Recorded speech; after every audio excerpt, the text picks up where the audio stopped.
자로 인사하겠습니다. 사랑합니다. 축복합니다.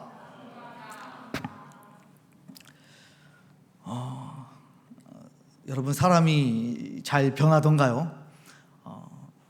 우리는 사람이 변하는 것을 굉장히 기대하지만 생각보다 사람이 잘 변하지 않는다는 것 때문에 괴로워하고 또 비관적인 마음을 가진 적이 있습니다. 인간의 가능성 얼마나 될까라고 생각해 보면 글쎄요, 그렇게 큰 가능성을 가지고 있지 않다라고 하는 게 저의 개인적인 생각입니다. 처음 여성들이 형제를 사귀면서 이 야생마 같은 이 남자를 내 스타일대로 잘 조련해서 잘 만들어서 내가 데리고 다녀야겠다, 좋게 사귀어야겠다, 이렇게 생각을 합니다. 그래서 시간이 한 3개월에서 6개월 정도 될 때는 정말 그렇게 되는 것 같아요. 왜? 사랑의 힘이 있고 또 호르몬이 분비되기 때문에 남자들이 잘 따라가게 되어집니다. 그런데 그런 호르몬이 다 분비가 끝이 나고 한 2년 정도 되고 나면 글쎄요, 언제 그랬냐는 듯이 예전에 남자의 모습으로, 그런 나쁜 습관 있던 그 모습 그대로 돌아가게 되어지는 모습들을 우리가 발견하게 되고, 또 그 자매는 그것 때문에 속상해하면서 상처를 입고 살아가기도 합니다. 그럴 때 느끼는 거죠. 사람은 바뀌지 않는구나, 그리고 고쳐 쓰는 게 아니구나. 그런데 그렇게 울다가도 또다시 시간이 지나서 이 진리를 잊어버리고 또 다시 한번 또 형제와 또 자매와 또 만나게 되는, 또 믿음으로 연애를 시작하게 되는 일들이 일어납니다. 또 이렇게 연애를 잘 하다가 결혼에 꼴이 나고 또 부모가 됩니다. 부모는 처음에 태어나는 아기, 첫 번째 아기가 태어날 때 가슴에 부푼 꿈이 있다고 해요. 좋은 환경을 잘 제공해주고 좋은 교육을 잘 시켜주고 좋은 모습을 잘 보여주는, 완벽하게 세팅을 해주면 이 자녀가 아마 내가 원하는 대로 잘 커질 것이다, 이렇게 생각을 한대요. 그래서 환경론자가 된다는 거예요. 그런데 열심히 최선을 다해서 헌신적으로 좋은 환경들을 만들어 보았지만 결국 첫째 자녀를 자기 마음대로 제가 원하는 대로 키워가는 것에 실패하고 맙니다. 그러면서 다시 마음속에 비관을 찾아오게 되어지고, 그래서 두 번째 아기가 태어날 때에는 더 이상 환경론자가 아니라 본성론자가 되어서 완전히 이제 둘째는 이렇게 확 쥐잡듯이 잡는다고 이야기를 해요. 제 생각에는 이게 루머라고 생각이 들지만 글쎄요, 둘째 우리 청년들을 만나 뵙게 될 때에는 어김없이 이것은 진리다라고 하는 것들을 이야기를 해줄 때가 굉장히 많이 있습니다. 그래서 때로는 둘째가 또 불쌍하기도 하고 또 안타깝기도 하지만 또 나름대로 생존력 있게 살아가는 모습도 보게 되어집니다. 사람이 변할 수 있는가라는 질문에 글쎄요, 저는 이렇게 대답을 해보고 싶어요.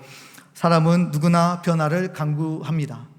그러나 누구나 변화할 수 있는 것은 아닙니다. 사람은 누구나 변화하기를, 긍정적으로 바뀌어가기를 스스로 바라고 갈구하지만 안타깝게도 모든 사람이 그렇게 다 변화하면서 살아갈 수 없다라고 하는 것입니다. 변화를 꿈꾸지만 시간이 지나면 지날수록 그 변화가 퇴색되기도 하고 또 원위치 되기도 하니 글쎄요, 그때마다 계속해서 마음속에 변화는 어렵다라고 하는 그런 패배주의적인 의식을 갖게 되는 것은 아닌가 염려를 하게 될 때도 있습니다. 마치 나쁜 여자와 또 남자를 만나거나 또 첫째에게 크게 대인 부모처럼 그렇게 마음을 갖게 된다는 것입니다.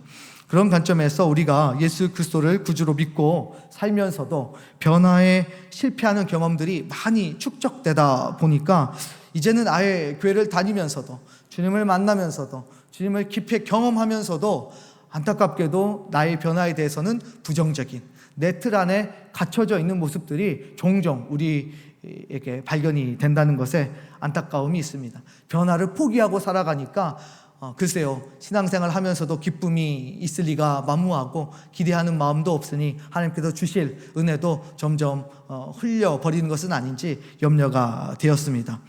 그런데 복음은 안타깝게도, 진리는 안타깝게도 반드시 성도의 변화를 수반합니다. 복음은 사람을 반드시 변화하게 만듭니다. 여러분, 성경 안에서 많은 사람들이 복음을 듣고 변화하는 모습을 보게 됩니다. 짧은 시간에 변화하는 사람도 있고 긴 시간에 걸쳐서 변화하는 사람들도 있습니다. 짧게 변하는 사람은 예를 들어서 사도 바울 같은 사람, 한순간에 주를 만나고 삶이 확 180도 변했던 사람이기도 하고, 또 많은 제자들이 있지만 그 제자들은 오랜 시간에 걸쳐서 자신이 변화되고 바뀌는 그런 모습들을 우리가 성경을 통해서 보게 되어집니다. 성경 안에서도 그렇지만 우리가 신학적으로 접근할 때에도 똑같습니다. 여러분, 구원의 서정이라고 들어보셨어요? 구원의 단계, 보통 9가지로 나누기도 하고 10가지로 이렇게 나누기도 하는데, 글쎄요, 또 한번 실력 테스트를 좀 해볼까요? 첫 번째, 구원의 단계 뭘까요? 예정. 역시 우리 장로교가 맞아요. 예정을 딱 맞추는 거 보면, 예정, 하나님께서 세상을 창조하기 전에 이미 하나님의 백성들을 예정하시고 선택하셨다. 이거 자체가 어때요? 이미 변화의 시작이죠. 그 작정한 영혼을 그 다음에 뭐예요? 크게 하세요. 자신 있게 부르시죠.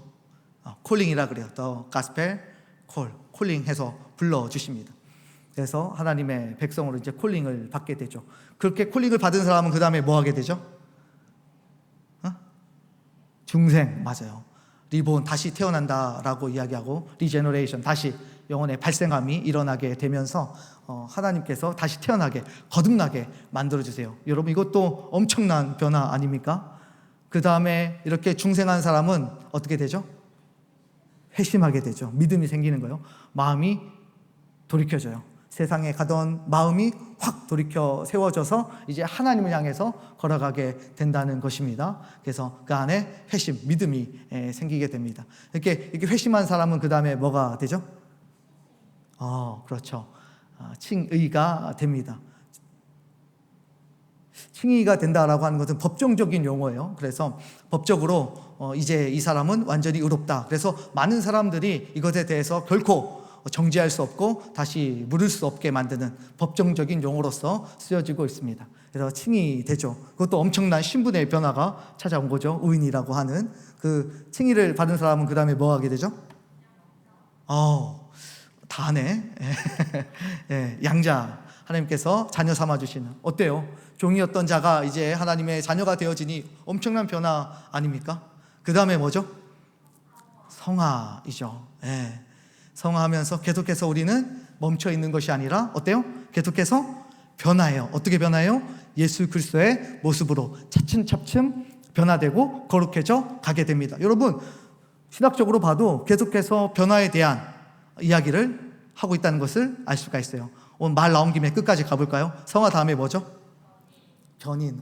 견인은 견인차 생각하면 돼요. 우리가 가고 싶다 그래서 갈 수 있는 곳이 없어요. 한번 견인차가 이렇게 견인하게 되어지면 견인차가 가는 곳으로 견인된 차는 따라갈 수밖에 없는 것처럼 우리 역시도 성령께서 확 인치셔서 잡아주셔서 끌고 가시기 때문에 우리가 우리 마음대로 세상 속에 살아가려고 애를 써도 그렇게 되지 않고 결국에는 하나님의 손길에 이끌려서 살아가게 되어진다. 이게 견인교리죠. 마지막이 무엇인가요? 영화. 너무 제가 무시해서 죄송합니다. 모를 줄 알았는데 영화. 이제 완전히 변화된 상태. 이제는 죄를 짓고 싶어도 지을 수 없는, 이제는 죄를 생각하고 싶어도 생각할 수 없는, 하나님을 사랑하지 않고 싶어도 사랑하지 않을 수 없는 그런 상태로 하나님께서 완벽하게 만들어 주신다라고 하는 것. 여러분, 신학적으로 쭉 봐도 계속해서 그리스도인들은 어때요? 변합니까? 안 합니까? 반드시 변한다라고 하는 사실들을 우리가 인정해야 할 것입니다. 그리고 수많은 믿음의 선배들이 이 변화의 길을 걸어오셨습니다. 사랑하는 남청 여러분, 오늘 말씀을 통해서 우리의 변화의 가능성이 말씀을 통해서, 진리를 통해서, 하나님의 음성을 통해서 좀 우리 마음속에 착상되고 변화의 시작이 일어날 수 있기를 예수 그리스도의 이름으로 소망합니다. 오늘 본문의 말씀을 통해서 우리의 사고가 바뀌고 우리의 행동이 바뀌면서 하나님께 기쁨이 되어지는 삶이 좀 열렸으면 좋겠습니다. 오늘 예수님이 기적을 행하셨어요. 그 전 구절에서 날 때부터 소경된 자를 고쳐 주셨습니다. 이 사건을 이제 바리새인들이 못마땅히 여기고 조사에 착수하게 됩니다. 처음에는 맹인을 첫 번째 불러서 치조하게 되는데 그냥 얼어서 대답을 겨우겨우 하고 넘어갑니다. 너무 답답해서 이 바리새인들이 다시 부모를 찾아가서 물어보는데 이 부모에게 물어봐도 아무런 답을 찾을 수가 없어서 다시 답답한 마음에 또 이 맹인을 찾아와서 묻기 시작하는 장면이 오늘 본문의 내용입니다. 그렇게 강력하게 신문을 하게 되는 거죠. 처음에는 사실관계를 확인하려고 했던 부름이었는데 이제 두 번째 부를 때에는 자신이 원하던 답이 아니니까 이제는 그 답을 강압하고 답을 정해놓고 밀어붙이는 그런 모습들이 등장하게 됩니다. 그런데 첫 번째 맹인이 불려갔을 때에는 어리버리했다면 두 번째 불려갔을 때에는 이제 더 이상 그 어리버리했던 맹인이 아닙니다. 이제는 완전히 달라진 모습으로 이제 바리새인과 함께 이야기하면서 시간을 보내고 오히려 그 속에서 압도하면서 예수님을 변호하는 그런 사건까지 일어나게 됩니다. 그래서 이 말씀을 쭉 보다 보면 정말 이 소경이 변화하는 모습을 이렇게 한눈에 드라마처럼 이렇게 볼 수가 있어요. 그래서 그 변화의 바람이 우리에게 좀 불어왔으면 좋겠습니다. 그렇다면 어떻게 그는 변화할 수 있었고 변화되었는가를 좀 살펴보려고 합니다. 첫째로 인식의 변화가 찾아왔습니다. 인식의 변화입니다. 소경은 예수님을 대하는 인식이 차츰차츰 변화되기 시작합니다. 11절 말씀 우리 함께 읽어볼까요? 11절 대답하되 시작.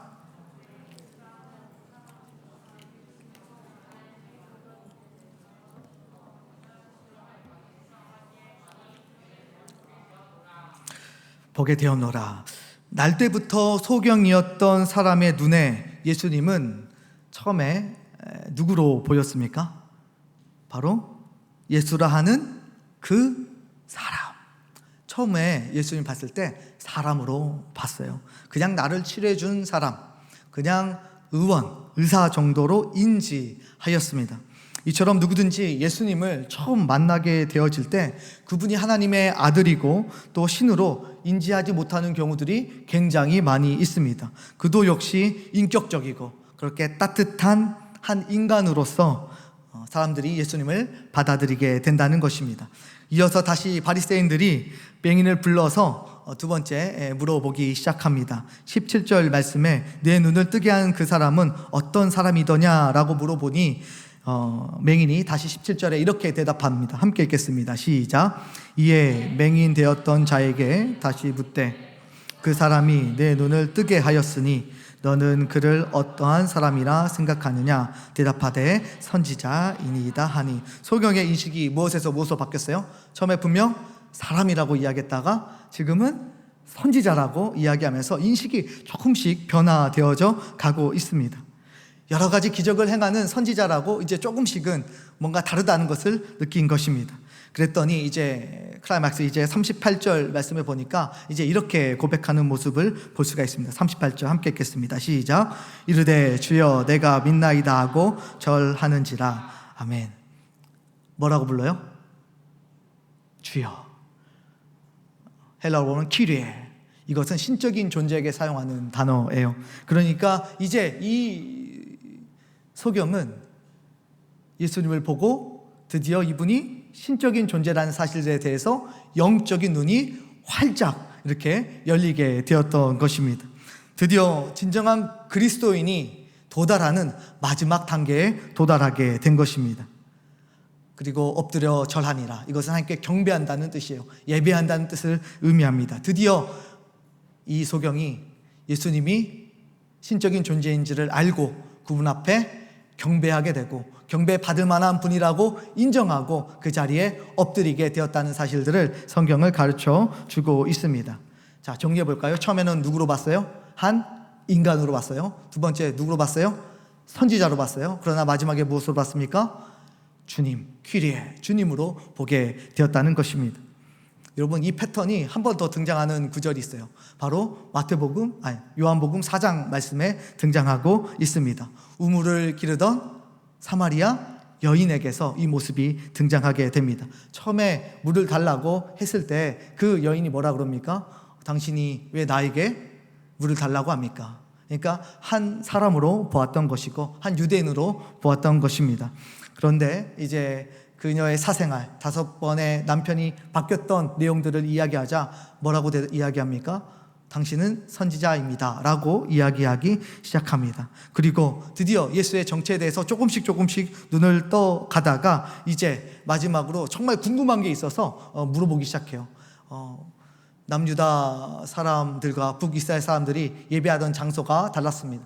북이스라엘 사람들은 그리심산에서 예배를 하고 남유다 사람들은 예루살렘에서 예배를 드리는데 서로 자기 예배가 맞다라고 하니 도대체 어디에서 예배를 드려야만 하나님께서 받으시는 참된 예배입니까? 라고 장소에 대한 개념으로 물어보게 되어지자 이 예수님께서 영과 진리로 예배하라고 대답해 주셨습니다. 그 대답을 듣고 뭐라고 이야기합니까? 48절 말씀에 보면 이렇게 기록하고 있어요.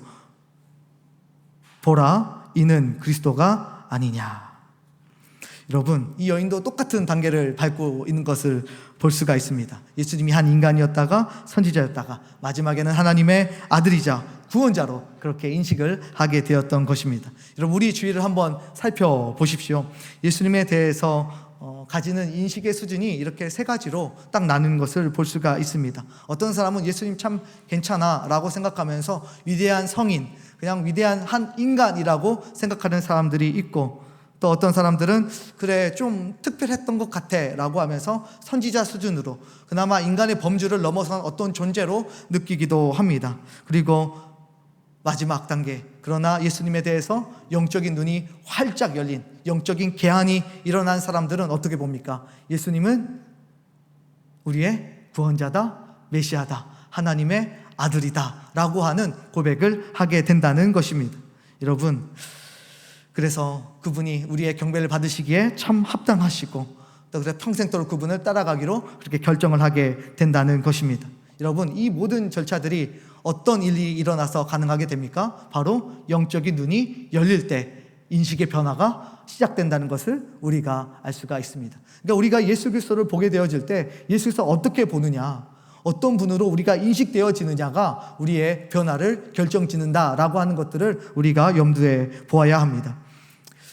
사랑하는 우리 남청 여러분, 예수 그리스도를 하나님의 아들로, 창조주로, 구원자로, 심판자로 볼 수 있도록 우리의 영적인 눈을 뜨게 하시는 그런 하나님께 모든 영광과 감사를 올려드릴 수 있기를 예수 그리스도 이름으로 축원합니다. 그러니까 우리가 원한다고 예수님을 다 이렇게 눈을 뜨고 볼 수 있는 것은 결코 아닙니다. 공부를 참 많이 했다고 해서 예수님을 바로 볼 수 있는 것도 사실 아니고 정체를 알아낼 수 있는 것도 아닙니다. 그런 것들이 기준이었다면 글쎄요, 바리새인들이 이 소경보다 훨씬 유리한 고지에 있었을 것입니다. 그러나 예수님을 바로 또 제대로 보게 하시는 분은 바로 하나님이시기 때문에 우리가 그 하나님의 은혜로 인하여서 예수님에 대한 눈이 활짝 열렸다는 사실들을 기억하고 이렇게 눈이 열리는 놀라운 역사들이 우리의 삶에서 끊임없이 펼쳐질 수 있기를, 때로는 살다 보면 세상이 너무 어두워서 그런지 잠깐 보이지 않을 때, 잠깐 눈이 닫혀질 때, 그래서 예수님이 잘 보이지 않을 때도 있지만 그럴 때일수록 오히려 우리의 눈을 뜨게 하시는 하나님께 의지하고 신뢰함으로 우리의 눈이 더 활짝 열릴 수 있도록, 그래서 선명하게 예수 그리스도를 바라보면서 살아갈 수 있기를 다시 한번 예수 그리스도 이름으로 축복합니다. 우리 좌우로 한번 인사할까요? 넌 지금 눈을 뜬 거야? 좌우로 인사하겠습니다.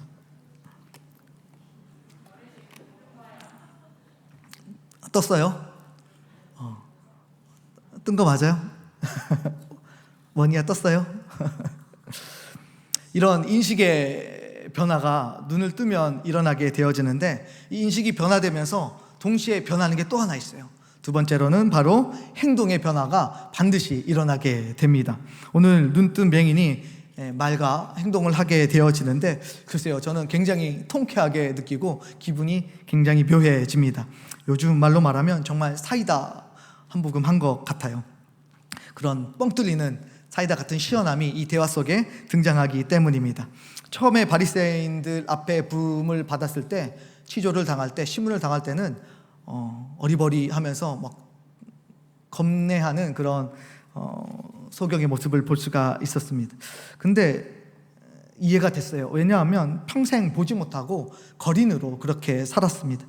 바리새인들의 위상을 눈으로 보지 못하지만 귀로는 얼마나 많이 들었을까요? 모든 사람들에게 존경을 받는 그런 바리새인들, 하나님과 가장 친밀하다라고 평가받는 그런 사람들, 그 사람들 이제 눈을 떠서 직접 마주하게 되니까 눈치를 살필 수밖에 없고 그 사람이 엄청 커 보일 수밖에 없었을 것입니다. 그래서 떨리는 마음으로 주눅 들어서 그들과 대화를 했습니다.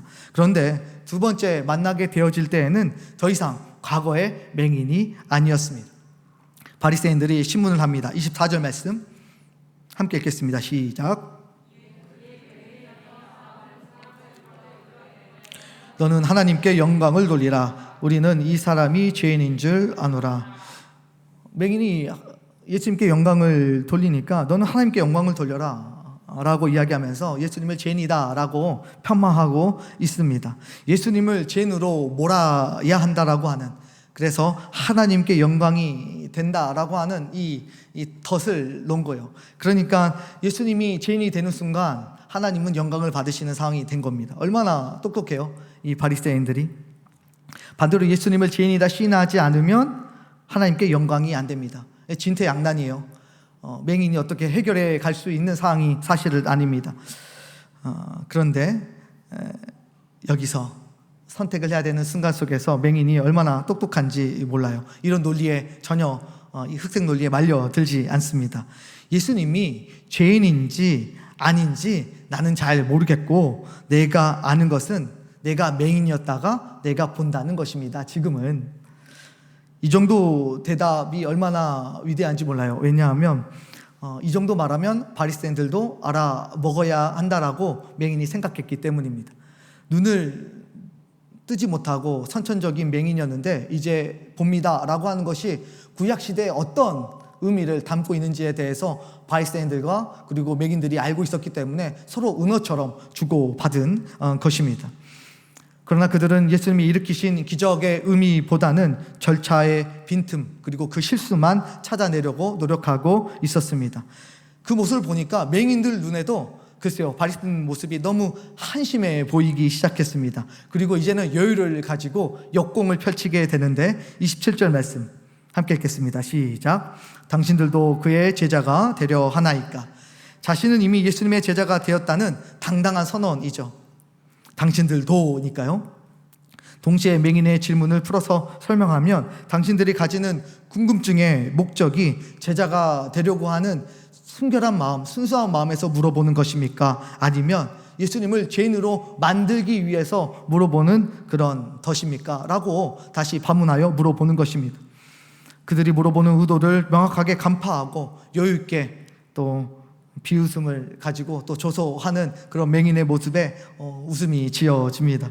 그러자 자존심 강한 바리새인들이 펄쩍펄쩍 뛰면서 자신들은 모세의 제자고 하나님이 모세에게 말씀하셨기 때문에 우리가 오히려 정통성을 가지고 있다. 그런데 예수님은 어디서 온지 모르기 때문에 정통성을 논할 수 없다라고 이야기를 합니다. 신뢰할 수 없다라고 이야기를 하죠. 이제는 담대하게 바리새인들에게 이제 맹인이 정말로 질문하는데요. 31절 말씀이에요. 함께 읽어볼까요? 시작. 하나님이 죄인들의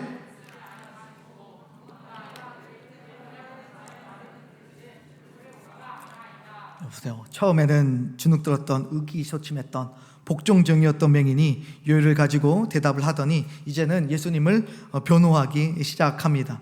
이 사람의 말 속에서 예수님은 죄인이 아니다라고 바리새인들에게 항변하는 그런 수준까지 이제는 온 거죠. 죄인들의 말을 하나님이 안 들으시고 의인들의 말을 들어주시는데, 만약 예수님이 죄인이라고 한다면 하나님이 이것을 들어주시고 나의 병을 고쳐주실 이유가 없다라고 하는 것입니다. 돌려 말하면 예수님은 의인이다, 죄인이 아니다 라고 이야기를 하고 있는 것입니다. 그래서 32절에 이렇게 이야기하는데요. 창세 이후로 맹인으로 난 자의 눈을 뜨게 하였다 함을 듣지 못하였으니, 이제는 율법까지 가지고 정면으로 반박을 하고 있습니다. 창세 이후로 맹인으로 난 자의 눈을 뜨게 하였다 함을 듣지 못하였으니 라고 이야기합니다. 그러니까 예수님께서 이 땅 가운데 오셔서 눈을 고쳐주실 때 그분이 바로 이 땅을 구원할 메시아라고 하는 사실들을 구약시대에 알려주었다는 사실들을 이렇게 바리새인들에게 이야기하고 있습니다. 그 내용이 이사야서 29장 18절 말씀에 있는데요. 이 말씀 함께 읽어볼까요? 시작. 그날에 못 듣는 사람이 맹인의 눈이 볼 것이며, 그날에 못 듣는 사람이 말을 듣고 맹인이 눈을 떠서 본다라고 이야기하는 거예요. 그날 어떤 날이요? 예수님이 오시는 날, 구원자가 오시는 날, 메시아가 오시는 날입니다. 그런데 지금 예수님께서 오셔서 이 일이 이루어졌습니다. 그렇다면 바리새인들은 어떻게 해석을 해야 됩니까? 이 땅에 메시아가 오셨구나. 이 땅에 우리를 구원하실 그 예수 그리스도께서 오셨구나 라고 해석을 해야 되는데, 그렇게 해석을 하지 않고 있다라고 하는 것을 정확하게 꼬집고 있는 맹인의 모습을 볼 수가 있습니다. 소경에게 바리새인들이 참패를 하게 되었습니다. 더 이상 논쟁을 끌고 갈 수 있는 그런 논리가 그들에게 없어요. 그래서 자기가 말하면 말할수록 자기 모순이 되기 때문에 결국 맹인과 대화를 멈추고 쫓아내 버리는 것으로 일단락이 되고 있습니다. 우리는 이 흐름 속에서 소경의 모습과 또 우리의 모습이 자꾸 오버랩 되는 것들을 경험하게 됩니다. 우리가 예수님에 대한 인식이 참 얕고 또 세상이 너무 커 보일 때에는 우리의 행동이 어땠어요? 너무 소극적이었습니다. 커 보였던 세상의 논리와 가치, 물질 문명에 글쎄요, 우리가 굉장히 위축된 적이 많이 있었습니다. 살아가면서 거부하다 보면 또 공동체 안에서 불이익을 당하고 고통당할까봐 그렇게 물러서는 일들이 얼마나 많이 있었는지 모릅니다. 그런데 우리가 예수님에 대해서 눈이 뜨여지고 우리의 인식이 바뀌고 그러면서 우리의 마음의 행동에 변화가 생기기 시작하면서 담대해지기 시작했습니다. 그러면서 우리는 굉장히 담대해져서 예수 그리스도를 정확하게 증거할 수 있게 되었고, 예수 그리스도만이 참된 구원의 이름이라는 사실들에 대해서 사람들에게 설명해 줄 수 있는 그런 자리까지 오게 되었습니다. 더 이상 세상의 궤변, 압력, 규모, 말장난 따위에 우리의 마음이 더 이상 흔들리지 않게 되었습니다. 이제는 우리가 오히려 확실한 믿음과 근거를 가지고 오히려 세상을 압박하는 수준에 이르게 된 것입니다. 더 나아가서 이제는 진리를 그들에게 잘 가르쳐 주고, 그분이 창조주이시며 구원자이시며 심판자이다, 그분 이외에는 결코 하나님께서 구원을 받을 만한 다른 이름을 주신 적이 없다라는 사실, 그분이 길이고 진리요 생명이기 때문에 그분 이외에는 다른 구원의 길이 이 땅 가운데 없다라고 하는 사실들에 대해서 우리가 마음속에 품고 그렇게 행동하며 살아가게 된 것입니다. 예수를 만나고 나서 우리의 행동이 어땠습니까? 점점 적극적으로 변화하게 되었다라고 하는 것입니다. 여러분, 주일날 교회 오는 것도 마찬가지예요. 얼마나 하고 싶은 일이 많고 또 많은 사람들이 또 불러대고 또 이 귀한 시간, 즐거운 시간 사람들과 보낼 수 있을 텐데도 불구하고 여러분들이 예배 자체를 참석하는 것 그 하나만으로도 사람들에게 굉장히 많은 메시지를 보내고 있는 거예요. 때로는 우리가 말로 잘 하지 못할지라도 아직은 소극과 적극의 그 적정한 어디선가 있어서 정확하게 말은 건네지 못할지라도 주일이 딱 되었을 때, 이 시간이 딱 되었을 때 마치 누군가와 완벽한 약속을 한 것처럼 그 시간이 되면 사라지고, 그 시간은 예배하고 그 시간은 교회에 오는 우리의 모습을 통해서 사람들은 이해하게 되는 거예요. 무엇을요? 예수 그리스도가 진짜 메시아고 그분만이 참된 신적 존재구나 라고 하는 사실들을요. 사랑하는 우리 남청 여러분, 예수의 정체의 진리를 아는 우리의 삶이 더욱더 확고해져서 믿음으로 살아가고 또 거침없이 이 길을 걸어가는 우리 모두가 될 수 있기를 예수 그리스도 이름으로 축원합니다. 그렇다면 이제 우리 스스로 생각을 바꿔야 될 게 뭐냐면, 우리가 변화는 이루어진다라고 하는 것을 먼저 믿어야 해요. 우리가 이제까지 많이 실패해서 축적돼서 나는 변하지 않을 거야 라고 하는 편견과 고집에서 과감하게 벗어나야 합니다. 그리고 이제는 우리가 변화하는 방법들을 바꿔가야 해요. 변화를 위한 변화는 옳지 않습니다. 여러분, 우리가 도서관이나 또 서점에 가서 자기 개발 서적을 보면 변화에 대한 이야기들이 굉장히 많이 있어요. 그리고 이거 보면 정말 변화할 것처럼 생각해요. 그래서 정말 변화되는 것처럼 느끼기도 합니다. 그런데 생각해 보면 그렇게 길지 않았다라고 하는 것, 또 시간이 되면 근본적인 변화가 아니라 내가 연기하고 살았다라고 하는 것들을 우리가 알게 되어집니다. 즉, 변화를 만들려고 하는 방법은 틀렸기 때문에 그렇게 한계가 찾아온 것입니다. 우리가 변화하기 위해서는 어디에 집중해야 돼요? 예수 그리스도에게 집중해야 돼요. 예수 그리스도에 집중할 때 눈이 열렸습니다. 열리게 되니까 인식의 변화가 찾아오고, 인식이 변화되니까 행동의 변화가 찾아온 것입니다. 담대해지게 된 것입니다. 그러므로 우리가 어디에 집중해야 우리의 변화가 이루어지느냐를 우리가 정확하게 분석하고 이해할 줄 알아야 합니다. 그랬을 때 우리가 퀴리에 주님이라고 이야기하면서 이 세상 가운데 거침없이 나아가게 될 것입니다. 우리 다시 한번 좌우로 인사할까요? 이미 나는 눈을 뜨고 있어. 좌우로 인사하겠습니다. 자, 아까 질문은 뭐였어요? 너 눈 뜨고 있어? 라고 물었다면 이건 그에 대한 답변이에요. 질문과 답변을 번갈아 가면서 한번 이야기하면서 영적인 눈이 열리기를 기도하는 마음으로 다시 한번 서로 인사하겠습니다.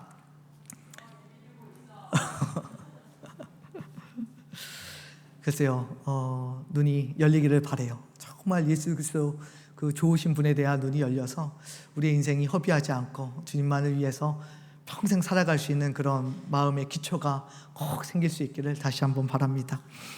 말씀을 정리합니다. 이번 사건에 등장하는 메인은 사실 한 사람을 의미하고 있지는 않습니다. 이 땅에 메시아로 오신 예수님을 알아보지 못하고 있는 전체 이스라엘을 대변하고 또 상징하고 있습니다. 모두가 맹인이에요.